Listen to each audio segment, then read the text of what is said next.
Hello everyone, welcome to my first blog. এটা হচ্ছে 8 জানুয়ারি, যেদিন আমি যাচ্ছিলাম ব্যাংকক লেওভারে।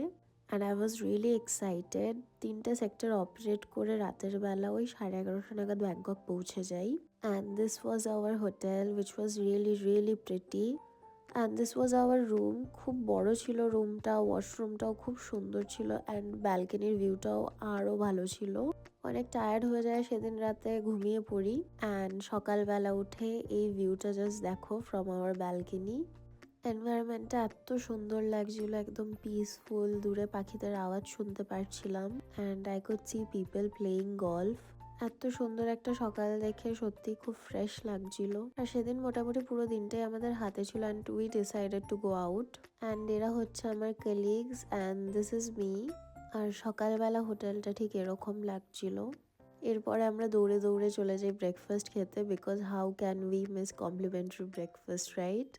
ব্রেকফাস্ট করে হোটেলেরই শাটল সার্ভিস নিয়ে আমরা চলে যাই নিয়ারেস্ট বিটিএস স্টেশনে, সুন্দর ব্যাংককের রাস্তা দেখতে দেখতে। আর ব্যাংককের রাস্তাঘাট দেখে আমার মনে হচ্ছিল যে আমি হয়তো ইন্ডিয়ারই কোনো একটা এক্সটেন্ডেড ভার্সনে রয়েছি। মোটেই মনে হচ্ছিল না যে এটা আমার দেশের থেকে দূরে। আর সত্যি প্রচুর ইন্ডিয়ানস অ্যান্ড বাঙালি আমি দেখতে পেয়েছি ব্যাংককে। And see this is me roaming around the streets of Bangkok. Basically আমরা এটিএম খুঁজছিলাম to take out some cash. অনেক খোঁজাখুঁজির পর ফাইনালি আমাদের চোখে এটিএম পড়ে, এবং এটিএম থেকে ক্যাশ তুলে আমরা স্কাই ট্রেনে করে চলে যাই আমাদের গন্তব্য স্টেশনে। অ্যাকচুয়ালি আমি না স্টেশনের নামটা একদম ভুলে গেছি, আর আমার মনেও পড়ছে না।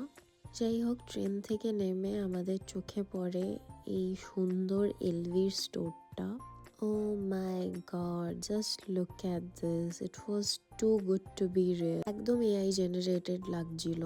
আমাদেরকে হেঁটে হেঁটে বেশ কয়েকটা এরকম ব্রিজ পার করতে হয়।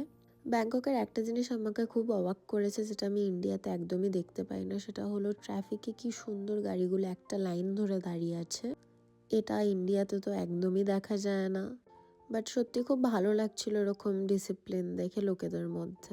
এরপর ফাইনালি আমরা এন্টার করে যাই মলের মধ্যে। আর আমরা তো সবাই জাস্ট পাগল হয়ে গেছিলাম, এত কিউট কিউট জিনিসপত্র দেখ মনে হচ্ছিল সব কিছু কিনে নিই। আর প্রচুর ভ্যারাইটি ছিল জিনিসে। মলে কিছুক্ষণ ঘোরার পরে আমরা ডিসাইড করি যে এবার কিছু খাওয়া দরকার, যেটা বডি হাইড্রেট করবে, বিকজ ব্যাংককে কিন্তু বেশ ভালোই গরম ছিল। একদম মলেরই বাইরে এরকম প্রচুর স্ট্রিট ফুডের স্টল ছিল। আর ছিল এরকম সব, যেখানে mango sticky rice, fruits, dry fruits, mango shake এসব পাওয়া যাচ্ছিল। এরকম একটা শপ থেকে আমরা ডিসাইড করি কোকোনাট স্মুদি খাবো, যেটা অনেকটা অন্যরকম খেতে ছিল, অ্যান্ড আই লাইকড ইট।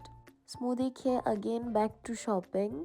ইন্ডিয়াতে মিনিসো মোমোসোর মতো ব্যাংককে রয়েছে মশি মশি।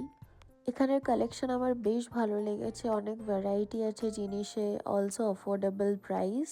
বেশ কিছুটা টাইম নিয়ে আমরা সবাই মশি মশি এক্সপ্লোর করি। আর ওই মলে এরকম ডেডিকেটেড শপ ছিল, যেখানে এরকম কিউট নাইট ড্রেসেস পাওয়া যাচ্ছিল। লাস্টলি শপিং করে ভীষণ খিদে পেয়ে যায়, আর ডিসাইড করি যে এবার কিছু ভালো স্ট্রিট ফুড খেতেই হবে।